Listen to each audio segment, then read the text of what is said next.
chord. There you And so the guy was talking about this, and I posted his video, and he said he bought this flugelhorn, and it's by Jean Paul. It ends up being a Chinese flugelhorn. He had another Chinese flugelhorn he was not happy with. He said that the other Chinese flugelhorn was just hard to play. You could play it in tune, but it was hard. But this one's a pleasure to play. He says it's in tune. It's easy to go from note to note. And actually, he said for this price for an intermediate flugelhorn is a really good deal. Now, you don't have the fourth valve, and I always wanted to have a fourth valve just because it looks cooler. Yeah. But probably don't need it really with the flugelhorn with the stuff that we play. Well, But the main thing with trumpet and cornet is that the notes are closer together. yeah, Because the vibrations are one half what they are on a trombone. okay, And so that's the real key, is that the trombone is a tenor trumpet and a tuba is a bass trumpet. So you have 4.5 feet between the mouthpiece and the bell on a trumpet, 9 feet on a trombone with a slide all the way in. And with a tuba all the way open, the lowest note you can play is a B flat, and that's 18 feet between the mouths. So you got 4.5, 8, and 4.5, 9, and 18. So yeah, it all doubles done. each time, and that. So the wavelength on a tuba or a euphonium is way bigger, and on the trumpet and the cornet, because the notes are closer together, you really don't have that much need for the fourth valve.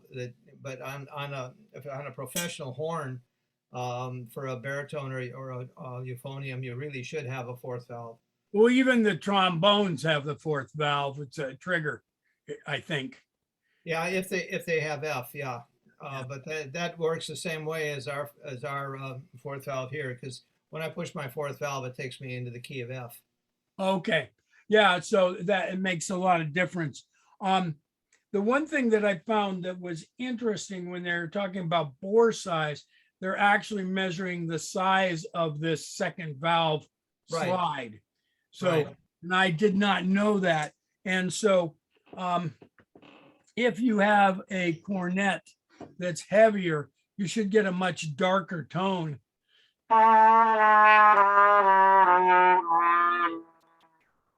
But I don't think this mouthpiece is deep.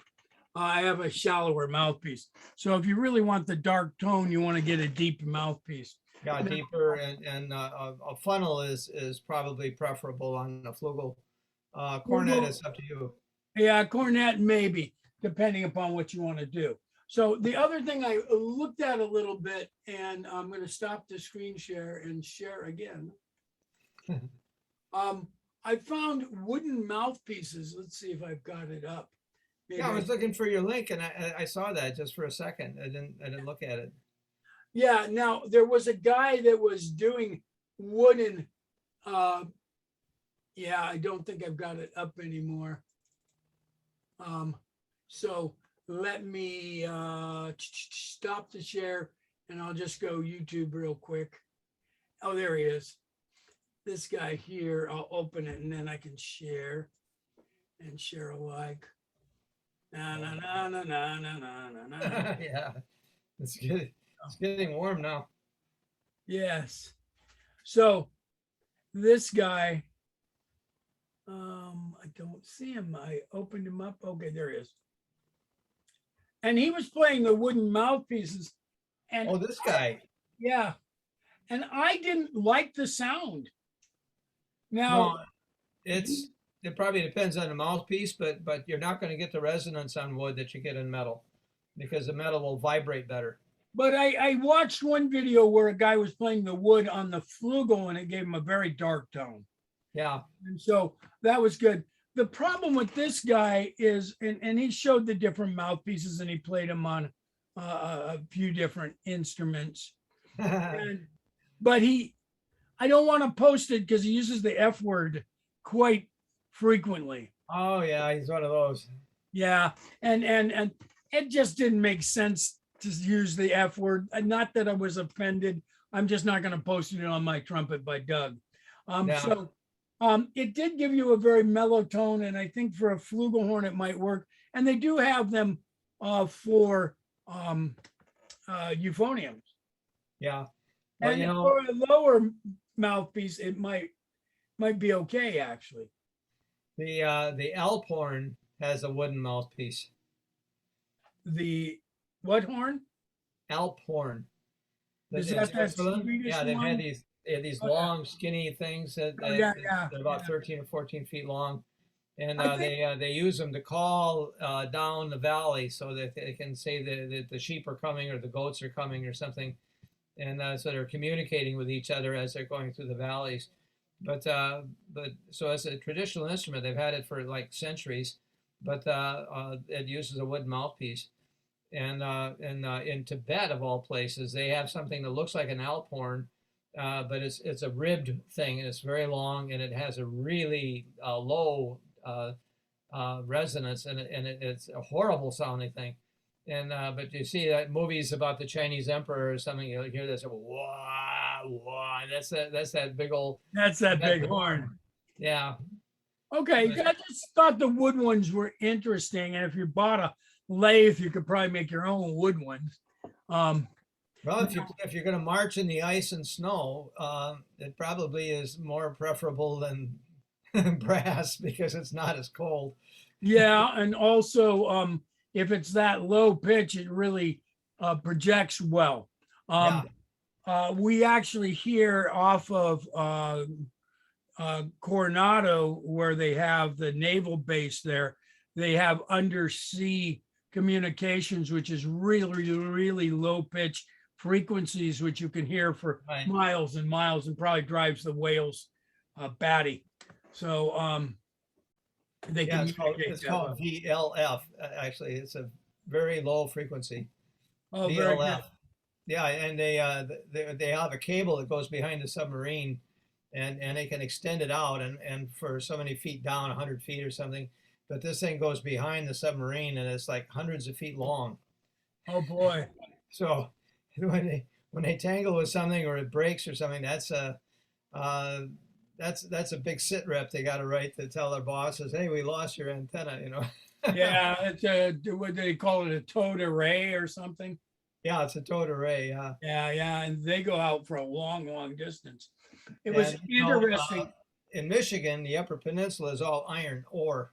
Yeah. And what the Navy wanted to do is they wanted to take over all of that state and national forest land up there to turn into a gigantic VLF antenna because there was so much natural iron in the ground. So So it like put diodes in it or something, and they can would sit on transmit it. submarines around the world. But they can talk to a submarine that's like a mile down or something. So it's got a tremendous. It'll go through all kinds of things. Oh But yeah. they're very long and very slow. When you listen to them, when they're ticking away, they go like click, click. Okay, and then that is One letter at a time. and that's translated into Morse code or something. No, that's just the code comes in and it types a letter. Okay, very good. So yeah, I thought that was pretty interesting. Now, the V-shaped mouthpiece was interesting. The one that I did post on my trumpet by Doug. Let me see if I can get there, and then I'll share it. Boom. Getting a little better at this Zoom stuff. Finally, here. So Elkhart, Indiana has this cornet conspiracy where people go every year.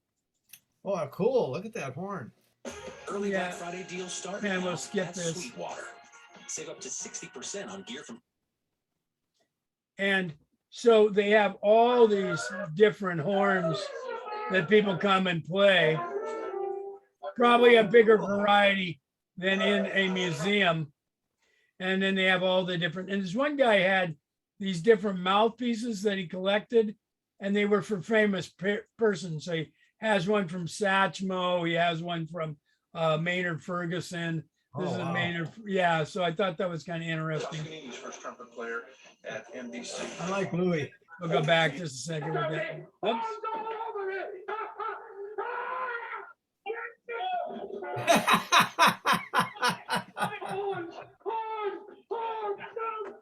My dad used to love those guys. So all the horns were playing and driving him crazy. But his partner didn't care. But yeah, let's just go back. That were played by famous people. And they range from Bunny Berrigan to Louis Armstrong to Miles Davis to Maynard Ferguson to even a classical guy, Harry Glantz, who was principal trumpet in New York Philharmonic, and then he was Toscanini's first trumpet player at NBC. I'm going to be giving you an overview of the life of Couturier. And I thought this was interesting also because they had a lot of different ones, and one of them was like an echo one that had an extra little chamber on the side, and they were playing and then they showed you how trumpets were made.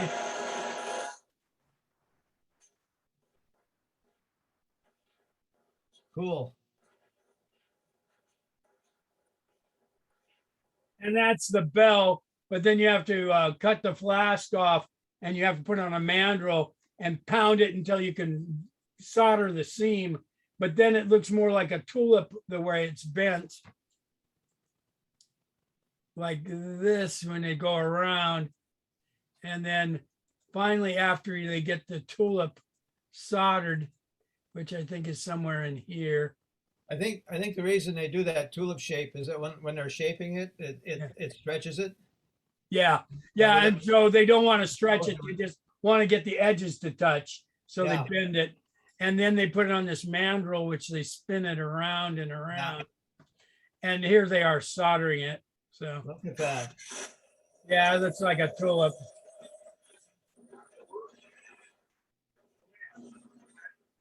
And so this is Con. It's Elkhart, Indiana. Boy, I like the way they cut the horns. little piece off. They made a lot of horns there. Look at that. Look at him shine it. Smooths it out. Cool. Cuts the edge off. Then he moves this mandrel over and bends the lip over.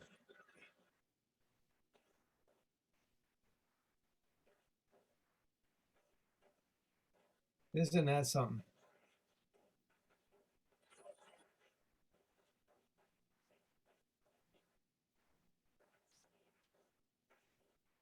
They got a guy on internet that fixes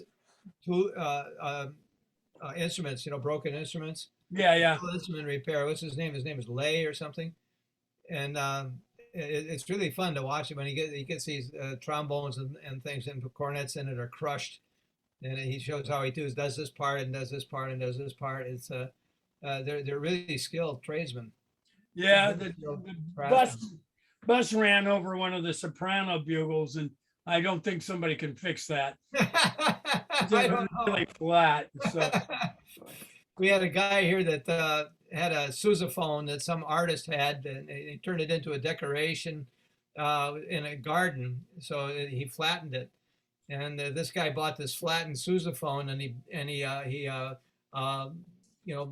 smoothed it all out again and made the bell on it. He got all the shape back to it, and then he lacquered it. The only thing is, he might have smoothed it out, but it showed every wrinkle it ever had. And it's still showed it. God, that was a funny looking horn. That great big bell. It's just all this looked like broken glass. Oh, that's actually kind of cool.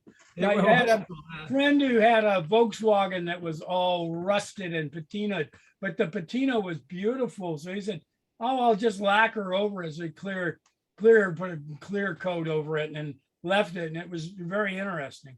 Wow. So the one thing here that I actually thought was very interesting is at the end here, they're in this room and the lady reaches over and she can push the buttons and change the dynamics of the room from a 60-person auditorium to a 600-person auditorium to outside in a stadium. Is that right? Yeah, so. Now, the next sound is auditorium occupied. This is an arena for 10,000 people. And so when they're testing the instruments. Different sounds for different environments, it will give you a different sound. Cool. And So like if you're an orchestral player, it's like a hall, and if you're a jazz player, it's like a club. this is a recital hall for 300. I'm gonna watch that whole video when I get a chance. Sound. Yeah, I thought it was very interesting. I just wanted to do a synopsis on it. Auditorium occupied. So, This is an arena for 10,000 people. Wow. and then they had everything polishing up and bagging it. And then I think these are all cornets. Even the uprights. Yeah, and then valve ones. And I guess this is the guy Khan's grave, was Oh, my yeah. guess. Yeah, he's playing taps. So I thought that was pretty interesting. The one thing the guy talked about, and it's this guy here, but he's talking about Chinese cornets here. But he said that the one thing he didn't like about the flugelhorn is the case that it came in. Because, well, when you put the flugelhorn in the case, you have to put the tuning slide all the way in or else it won't fit in the case. So Oh, then yeah. when you take it out, you have to pull the tuning slide out, but it's only, he said, 10 to 20 millimeters. Why not just make the case 10 to 20 millimeters long so the tuning slide can be out and you don't have to undo it each time? He would say that too. He's Yeah. a character. I like him. Either that or you could drill a hole in the case and have the thing stick out and just put a big cap on it, Well, all these Chinese horns, we had a guy show up that bought a Chinese horn, and he had it was a baritone horn, so it was smaller.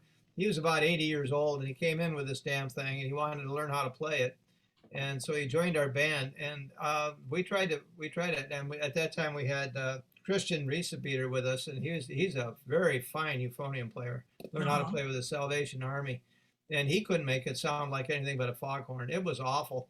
And we said, no, you really got to get a horn. We were showing them our Yamahas and Besson and whatnot. And we didn't see him for a couple of weeks. He came back. He and his wife went over to Phoenix. She's got something wrong with her knees, and they decided they had to go to a one-story. So they moved to Phoenix, and he walked into a music store, and he bought a Besson, which is okay. the Very number one nice. horn at the time. And it wasn't compensating, but it was actually easier to play. But the Chinese horns then were junk. And since then, they've improved a lot, and we have people from here going over and giving them contracts, but they're establishing the quality control. And now you've got some really fine horns coming out of China, and they're cheap. You can get a really nice euphonium for about $1,700. I was interested in watching a video on crescent wrenches, and they were comparing Chinese to American ones. And then they show Craftsman and said, oh, this is made in China. And then here's an old Craftsman, and the old Craftsman was so much better, but now they're made in China. Oh, well, Sears, I'm surprised. I just heard this yesterday. Sears is shutting down its last 12 auto repair services in the country. I thought they were entirely out of business, but, Sears has been dying for a very long time. They just didn't do a good job, and then they didn't switch over to internet sales. No, they didn't do anything like that, and they kept going for the cheap rather than fixing their problems. Yeah. But what they really needed to do was fire everybody in Chicago and go back to customer service. Well, almost anything that comes out of Chicago has issues, unfortunately. Yeah. My girlfriend's from Chicago, and she's wonderful, in case she's listening. But the people in Chicago are wonderful. Corrupt. It's the governments and businesses you can't trust.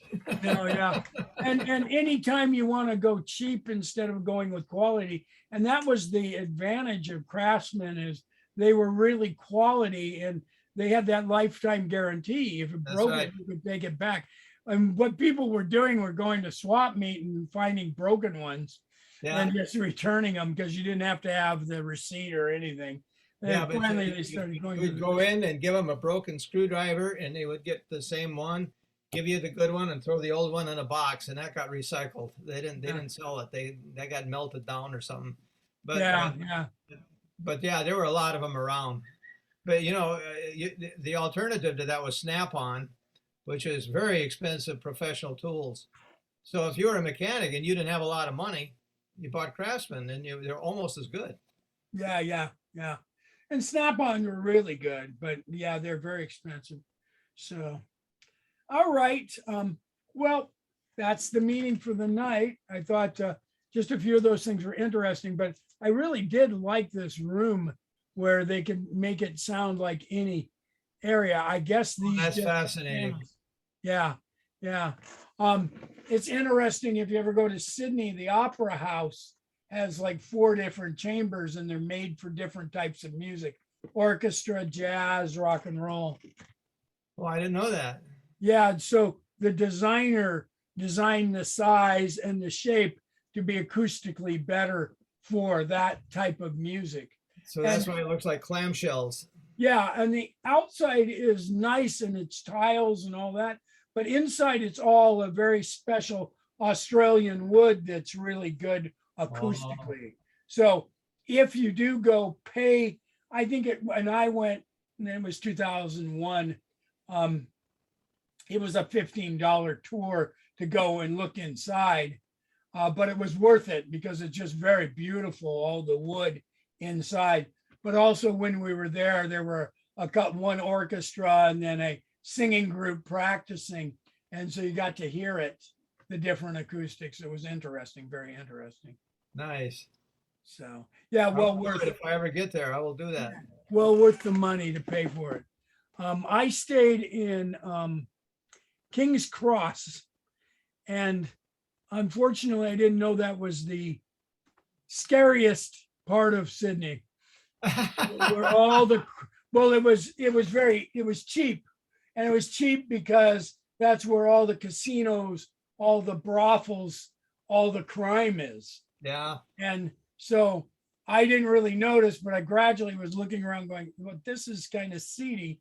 And I kept having to look behind me and watch where I was going. Yeah. It's kind of their version of Soho. Yeah. Yeah, I guess so. So, Yeah. all right. You take care. Okay. Thanks, Doug. All Good seeing right. you. Bye-bye. And we'll say end meeting.